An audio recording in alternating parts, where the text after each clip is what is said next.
or this actor's source playwriting. And this is Marco Viaña, the Associate Artistic Director of Tanghalang Pilipino.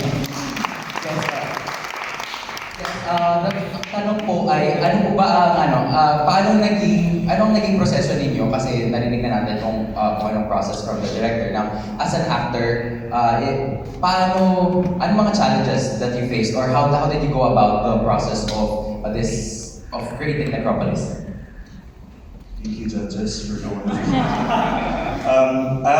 Tulad ng kinuwento ni CY, yung proseso ng pagbuo ng dula na ito nagsimula pa July last year, kung saan nag-workshop kami with CY, So Amon, yung aming stage manager, and si Guelan as the playwright. Bibigay sila ng input, tapos nag-improvise kami ng mga eksena. So, ilan sa mga ginawa namin eksena, mga characters na binuo namin, ay nasa dula. Siguro example, di ba, yung character ko na si Mix, ay galing sa aming stage manager na si So, inspired din ng iba sa mga inputs ng mga karanasan namin during the pandemic. So doon parang from different experiences, from different stories at improvisations, may mga nahinog na characters, tas yun yung ginawa ni Guelan ng kwento.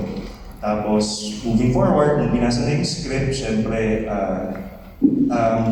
ang entry point namin dahil sarili namin siyang kumbaga may input kami, meron kaming contribution dun sa material, meron kami agad attachment dun sa kabuuan ng dula. Pero yung isang reminder sa amin ni CY ay ihiwalay ang sarili sa karakter kasi mahalagang makita namin yung kabuuan ng dula maliban dun sa karakter na tinatanghal namin. Kasi ang bida ng dulang ito ay hindi yung mga karakter na ginagampanan namin, kung hindi yung kabuuan ng syudad, yung lungsod.